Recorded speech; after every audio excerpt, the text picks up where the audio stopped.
दृष्टि से शिवानी ने कहा था कि दीदी वो बूढ़ा भूषण इस शहर को छोड़कर जा चुका है और हमें पता लगा है कि वो RSR मेंशन पर अटैक करने वाला था, लेकिन उस पर एक गैंग ने अटैक कर दिया। ये एक फेक अटैक था, सिर्फ उसे डराने के लिए, और ये फेक अटैक किसी सीक्रेट गैंग ने किया था। ये नाम सुनकर दृष्टि की आंखों में कुछ ऐसा दिखाई दिया जिस तूफान को सिर्फ उसके साथ के लोग ही पहचान सकते थे। इतनी बात सुनकर दृष्टि, नायरा और शिवानी वहां से निकल गई थी। वहां से निकलने के बाद दृष्टि भी शिवानी से कहा, इस सीक्रेट गैंग के बारे में कुछ पता चला? शिवानी ने कहा, ज्यादा कुछ को पता नहीं चला, और इतना जरूर पता लगा है कि ये गैंग पिछले कई सालों से गायब थी, लेकिन हमें इंफॉर्मेशन मिली है कि इस गैंग को दृष्टि और मिस्टर परवेश के बेटे की तलाश है। इन्होंने इतना तो पता लगा लिया है कि RSR और आपके बीच कोई कनेक्शन है, इसलिए अब आपको सतर्क रहना पड़ेगा, क्योंकि ये आप पर कभी भी अटैक कर सकते हैं। लेकिन अभी उन्हें रुद्र रायजादा और उसकी फैमिली के बारे में कुछ नहीं पता चला है, और इन दोनों के बीच की कड़ी मिस्टर प्रवेश है, क्योंकि अपनी फैमिली को प्रोटेक्ट करने में मिस्टर प्रवेश का हाथ है। दृष्टि ने कहा, इसका मतलब पूर्वी ने जो कुछ बताया था वो पूरी सच्चाई नहीं थी। इसका मतलब कि उसे भी सच के बारे में ज्यादा कुछ नहीं पता है। उसने वही बताया जो उसने डायरी में पढ़ा था। आखिर इन सब के पीछे की वजह क्या है, वो तो मिस्टर प्रवेश ही बता सकते हैं। दृष्टि ने कहा कि आगे क्या करना है वो सब तुम मुझ पर छोड़ दो। इतना कहकर दृष्टि ने अपने प्राइवेट नंबर से RSR को कॉल लगाई। कॉल रिसीव होते ही दूसरी तरफ से आवाज आई, हेलो मिस क्वीन, आप कैसे हो?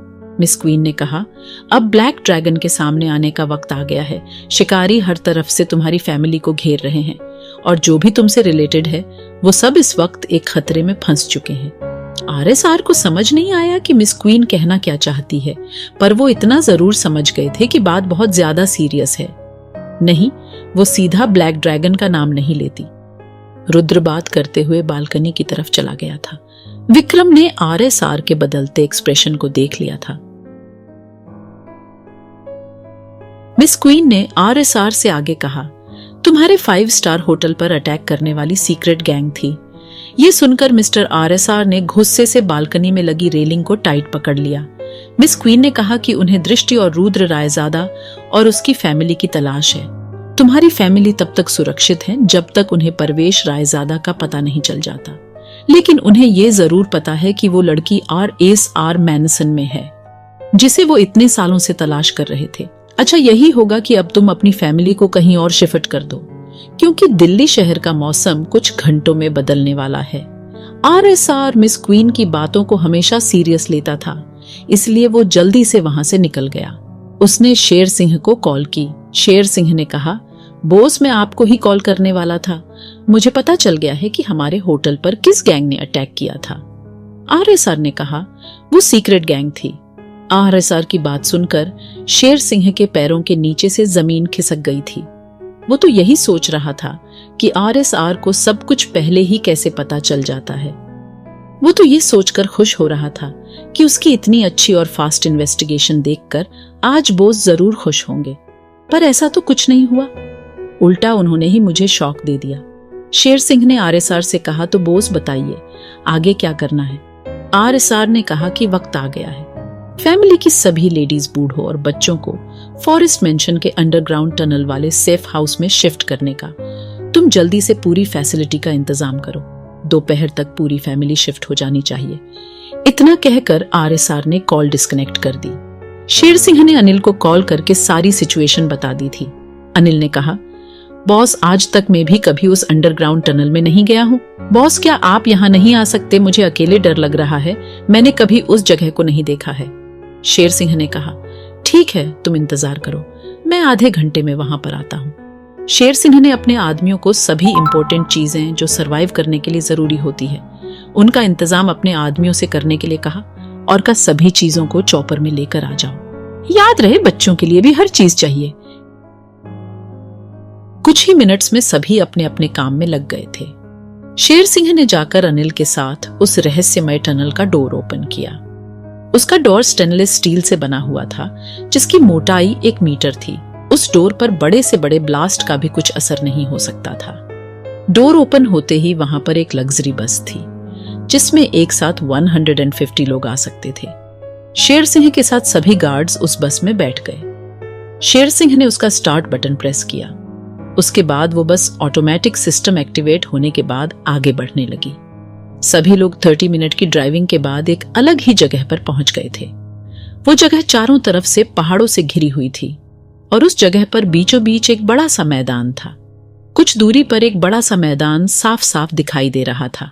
पहाड़ों के बीच में एक वाटरफॉल था और वो नदी मैदान से होते हुए आगे जाकर बड़े से पहाड़ के नीचे से जगह बनाती हुई उसे क्रॉस कर रही थी। वहां पर हर तरफ अलग अलग फ्रूट्स के पेड़ और फ्लावर्स थे। उस जगह को देखकर ऐसा लग रहा था जैसे कि इंसान जीते जागते ही हेवन में आ गया हो। उस मैंसन की देखभाल के लिए वहां पर कुछ गार्ड्स तैनात किए हुए थे। उनकी ड्यूटी हर 3 महीनों में साइकिल के अकॉर्डिंग चेंज होती रहती थी। वहां इतने सारे लोगों को देखकर गार्ड्स को समझ आ गया कि जरूर कोई परेशानी है। शेर सिंह ने कहा, यहाँ पर चॉपर भी नहीं आ सकता। बॉस की पूरी फैमिली कुछ टाइम बाद यहाँ पर आने वाली है, इसलिए किसी भी चीज की कोई कमी नहीं होनी चाहिए क्योंकि वे लोग कुछ दिन यहीं पर रहेंगे। कुछ ही देर में उस बस की हेल्प से सारा सामान उस जगह पर शिफ्ट कर दिया गया था। बच्चों के लिए वहां पर बहुत बड़ा मिकी माउस था जिस पर बच्चे जंप करके खेल सकते हैं और तरह तरह के झूलों का इंतजाम किया गया था। सारी तैयारी होने के बाद शेर सिंह ने विक्रम को कॉल पर सब कुछ बता दिया था। विक्रम को आरएसआर ने सारी सिचुएशन के बारे में बता दिया था और कहा कि आप सभी तरह की लेडीज उसी सेफ हाउस में रहेंगी। सभी फैमिलियों को समर वेकेशन का इनविटेशन भेज दिया गया था। दृष्टि ने कहा कि शाम को मेरी मूवी का प्रीमियर भी है। आरएसआर ने कहा, लेकिन मैं भी वहां पर तुम्हारे साथ चलूंगा क्योंकि अब मैं तुम्हें एक पल के लिए भी अकेला नहीं छोड़ सकता।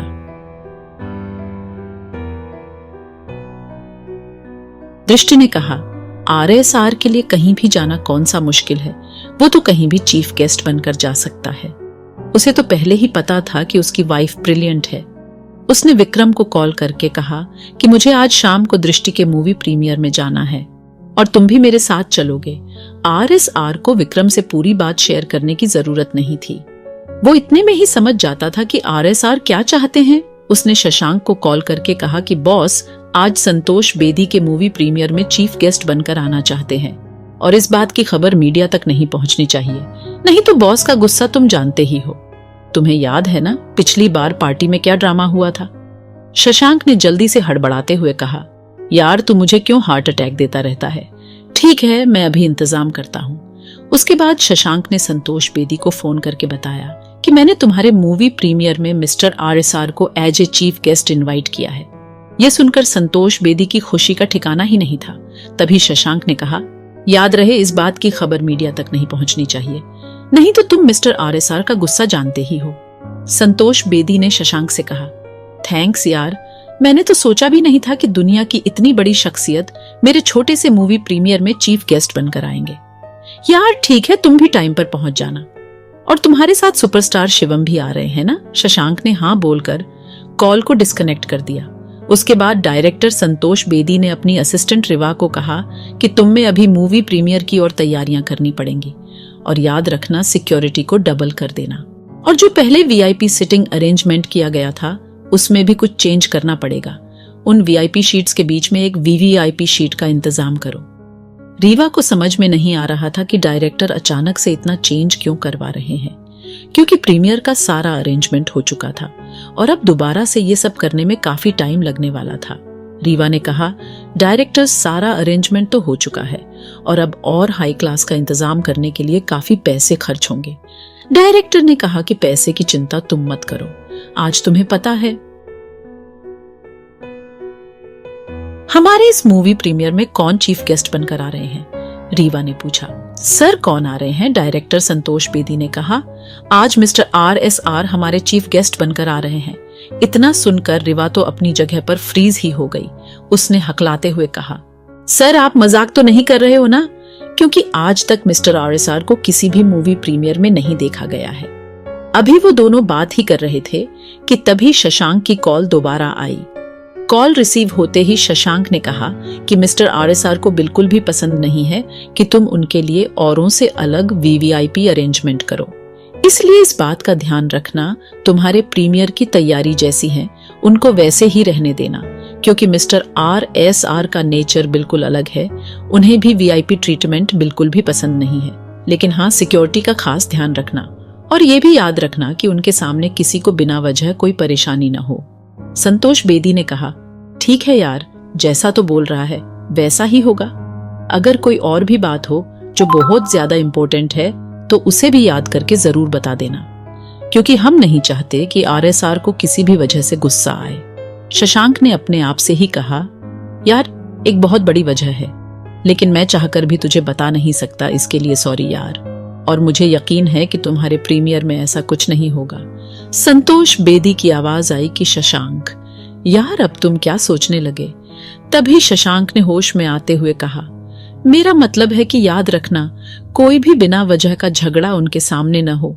आखिर RSR की फैमिली पर क्या मुसीबत आने वाली है, और RSR दृष्टि के साथ उस मूवी प्रीमियर में क्यों जाना चाहता है? क्या शशांक संतोष बेदी को RSR और दृष्टि के रिलेशन के बारे में बता देगा? क्या आज के होने वाले प्रीमियर में कोई मुसीबत दृष्टि और RSR का इंतजार कर रही है? क्या शिवम को पता लगेगा कि RSR भी उस प्रीमियर में जा रहे हैं? आगे जानने के लिए जुड़े रहिए हमसे billionaire CEO's secret wife season 2 novel writer के साथ। Please guys follow my YouTube channel novel writer और give likes and comments on my story billionaire CEO's secret wife season 2।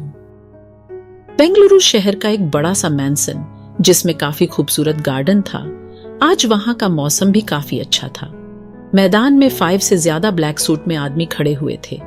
उन सभी के फेस पर एक वाइट कलर का मास्क था जिससे उनका फेस पूरा कवर था। उन सभी ने अपने सिर झुकाए हुए थे और उनके सामने एक बूढ़ा आदमी जिसके मुंह में काफी एक्सपेंसिव सिगार थी, वो अपने मुंह से धुआं छोड़ते हुए बोला, क्या तुम्हें अभी तक उस प्रवेश की फैमिली के बारे में पता नहीं चला है? इतने सारे लोग होते हुए भी अब तक तुम कोई इंफॉर्मेशन नहीं निकाल पाए हो।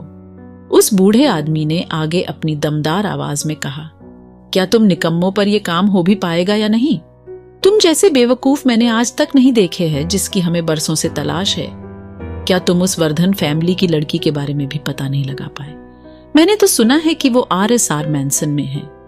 हम थोड़े बूढ़े क्यों हो गए? कुछ लोग तो अपने आप को ज्यादा ही पावरफुल समझने लगे हैं। मैंने सुना है RSR ने बीते कुछ सालों में बहुत नाम कमाया। तभी उसमें से एक आदमी हकलाते हुए बोला, मिस्टर सीक्रेट, हमें ये तो नहीं पता चल पाया है कि आखिर वो लड़की कौन है जिसे RSR प्रोटेक्ट कर रहा है, लेकिन मिस्टर सीक्रेट, हम आज रात RSR मैंसन पर अटैक करने की सोच रहे हैं। कल सुबह तक वह लड़की आपके सामने होगी, चाहे वह कोई भी क्यों ना हो।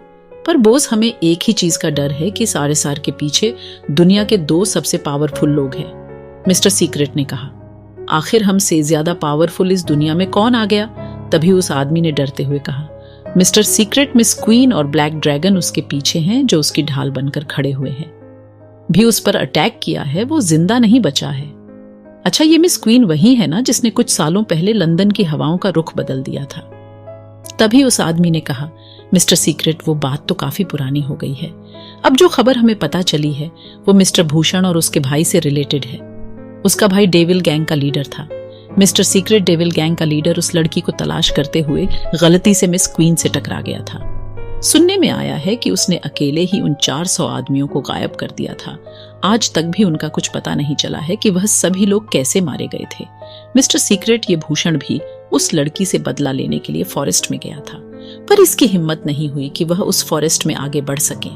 इसलिए ही उसने अपने भाई का बदला लेने के लिए RSR मैंसन पर अटैक करने का प्लान किया था, जो कि मैंने आपको पहले ही बता दिया था, लेकिन अब पूरी बात मुझे अभी पता चली है।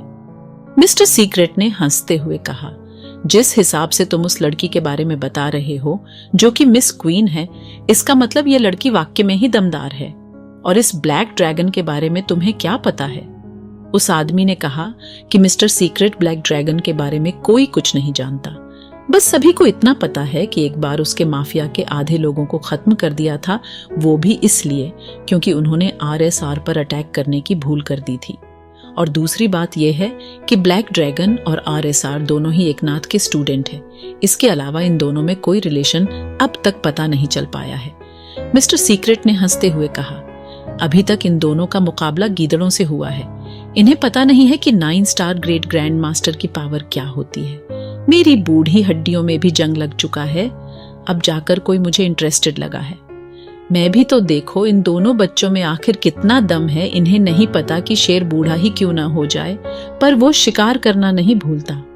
तभी वहां पर मिस्टर सीक्रेट का बेटा, जिसका नाम आतिश था, उसने आकर अपने पापा से कहा, डैड मैंने सुना है कि आप दिल्ली जा रहे हैं, डैड मुझे भी अपने साथ ले चलिए ना। मिस्टर सीक्रेट ने उसे आंखें दिखाते हुए कहा, तुम्हें पता है ना, मुझे तुम्हारा जिद करना बिल्कुल भी पसंद नहीं है। मैंने तुमको पहले ही मना कर दिया है कि तुम इस शहर से बाहर नहीं जाओगे। मैं वहां पर किसी अर्जेंट काम से जा रहा हूं। जैसे ही वो काम खत्म हो जाएगा, मैं जल्दी ही तुम्हारे पास आ जाऊंगा। आतिश की हिम्मत नहीं हुई कि वह अपने पिता से इस बारे में और बहस कर सके, क्योंकि मिस्टर सीक्रेट का ऑरा ही कुछ ऐसा था कि उसके सामने अच्छे अच्छे की हालत खराब हो जाती थी। उसके बाद मिस्टर सीक्रेट सभी लोगों के साथ उस मैंसन से एयरपोर्ट के लिए निकल गए। मिस्टर सीक्रेट ने एयरपोर्ट पर मास्क नहीं लगाया हुआ था। उसको देखकर मीडिया के लोग उनकी फोटो लेने लगे। सभी जोर जोर से चिल्लाने लगे कि देखो तो सही, आज एयरपोर्ट पर मिस्टर सचेत सेठी आए हैं। दुनिया के सबसे अमीर परिवारों में से एक मिस्टर सचेत सेठी को काफी टाइम बाद देखा गया है। पिछले कुछ सालों से तो उनके बारे में कुछ पता ही नहीं था। कहा जा रहा था कि वो अपने बिजनेस में कुछ ज्यादा ही बिजी है। आज सभी न्यूज चैनल्स पर सचेत सेठी की न्यूज चल रही थी। आज RSR मैंसन से पूरी फैमिली को सेफ हाउस में शिफ्ट किया जा रहा था। पूर्वी और नक्श दोनों कॉलेज से आ गए थे और सभी लड़कों को स्ट्रिक्ट वार्निंग दे दी थी कि बिना गार्ड्स के कहीं भी न जाए और ध्यान रहे कि अपने आसपास की हर चीज पर नजर रखे। अगर उन्हें कोई भी संदिग्ध चीज दिखाई देती है तो वे एकदम से अलर्ट हो जाए। शिवम ने कहा, भाई आज मैं तो अपनी दोनों भाभियों की मूवी के प्रीमियर में जा रहा हूँ और आपने जो भी कहा मैं उसका अच्छे से ध्यान रखूंगा। नक्श ने आते ही कॉलेज की सारी बातें रुद्र को बता दी थी। उसके बाद उन्होंने अपनी पैकिंग की। पूर्वी काफी खुश थी कि वो सभी लोग समर वेकेशन पर जा रहे थे। सभी फैमिली की लेडीज और बूढ़े बड़े RSR मैंशन आ गए थे। कुछ देर बाद सभी गाड़ियां RSR मैंसन से निकल चुकी थी। उन्हें फॉरेस्ट वाले विला में पहुंचने के लिए 4 घंटे लगे थे। उस जगह को देखकर सभी लोग डर रहे थे। वो सोच रहे थे कि यह भी कोई वैकेशन मनाने की जगह है। शाम का वक्त हो गया था। दृष्टि, नायरा, शिवानी, विक्रम और RSR सभी मूवी प्रीमियर के लिए निकल चुके थे। आज दृष्टि ने एक ही की डिजाइन की हुई स्पेशल एडिशन ड्रेस पहनी हुई थी। अगर आपको ये स्टोरी पसंद आई हो तो please share like on my story on YouTube. Please subscribe my channel, give likes on episodes, जिस पर नेचर का एक बेहतरीन डिजाइन पेश किया गया था। वो एक डीप नेक का sleeveless 1 piece side cut dress थी, जिसमें दृष्टि काफी ज्यादा खूबसूरत लग रही थी। RSR तो आज दृष्टि को ही घूरे जा रहा था। वो तो मन ही मन ये सोच रहा था कि ये लड़की मुझे सिड्यूस करने का कोई भी मौका नहीं छोड़ती। वो तो अपने मन में ही सोच रहा था कि ये कभी भी अपने आदत से बाज नहीं आने वाली। इसको ऐसे लुक में देखकर तो मॉडल भी शर्मा जाए। कुछ ही देर बाद 10 से 12 कारें एक बड़े से रिसोर्ट के सामने आ गई थी। विक्रम कार को सीधा पार्किंग में ले गया। उसके साथ सभी गाड़ियां पार्किंग में पहुंच गई थीं। सबसे पहले गार्डस ने उतरकर उस पूरे एरिया को अच्छे से इन्वेस्टिगेट करने के बाद ही विक्रम को सिग्नल दिया। उसके बाद सभी लोग कार से बाहर निकले। दृष्टि ने उनसे कहा कि तुम आते रहना, लेकिन मैं तो लिफ्ट से जा रही हूँ क्योंकि हम तुम्हारे साथ ऐसे उस प्रीमियर में नहीं चल सकते। तभी विक्रम ने कुछ इशारा किया और 4-5 लेडी गार्ड पार्टी वियर कपड़ों में उनके सामने आ गई। उन्हें देखकर दृष्टि हैरान रह गई थी। उसे पिछली वाली घटना याद आ गई थी। उसने सोचा कि शायद मिस्टर RSR ने इसलिए इन लड़कियों का इंतजाम हमारे लिए किया है। दृष्टि RSR की कार से निकली। नायरा और शिवानी दूसरी कार से बाहर निकली और उसके बाद वो सभी लिफ्ट से होते हुए उस रिजॉर्ट के 5th फ्लोर पर पहुंच गए। 5th फ्लोर पर काफी अच्छी डेकोरेशन की हुई थी। मिस्टर संतोष बेदी तो हॉल की एंट्री पर खड़े हुए थे, जैसे कि उन्हें किसी VIP का इंतजार हो। जैसे ही कुछ लड़कियों के साथ नायरा, शिवानी और दृष्टि लिफ्ट से बाहर निकले तो असिस्टेंट रीवा ने दौड़कर उन्हें ग्रीट किया। उन दोनों को देखकर संतोष बेदी भी वहां पर आ गए थे। उन्होंने सभी का अभिवादन किया और उसके बाद सभी लोगों को VIP सीटिंग एरिया में बैठा दिया गया। मूवी का टाइम हो गया था, पर अभी तक भी मूवी को चलाया नहीं गया था क्योंकि उन्हें अपने स्पेशल गेस्ट का इंतजार था। कुछ फेमस एक्ट्रेस को भी उस मूवी प्रीमियर में बुलाया गया था, जो कि दृष्टि और नायरा को देखकर मन ही मन जल रही थी।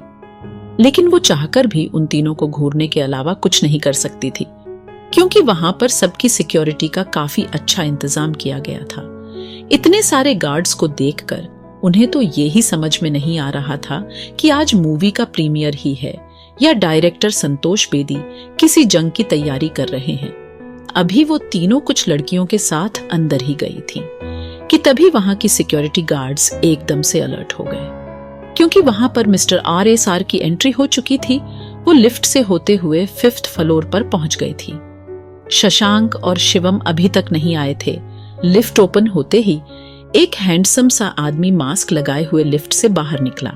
उस आदमी को देखकर संतोष बेदी के दिल धड़कना ही बंद कर दिया था। तभी रिवा ने RSR को देखते हुए संतोष बेदी से कहा, सर आप ऐसे फ्रीज क्यों हो गए? आपको ही तो मिस्टर RSR का वेलकम करना था। रीवा की बात सुनकर संतोष बेदी अपने होश में आए थे। आखिर ये सचेत सेठी कौन था और वो किस लिए मिस्टर प्रवेश की फैमिली और उस लड़की को तलाश कर रहा था? क्या RSR अपनी फैमिली को इस आने वाली मुसीबत से बचा पाएगा? क्या आज मूवी प्रीमियर में कुछ होने वाला था? क्या होगा जब सभी एक्टर एक्ट्रेस अपने सामने मिस्टर RSR को देखेंगे? आखिर हम सभी का रिएक्शन कैसा होगा? क्या शिवम को पता है कि इस प्रीमियर में RSR चीफ गेस्ट बनकर आने वाले हैं? आगे जानने के लिए जुड़े रहिए हमसे billionaire CEO secret wife season 2 novel writer के साथ। Please guys follow my YouTube channel novel writer और give likes and comments on my story Billionaire CEO's Secret Wife Season 9।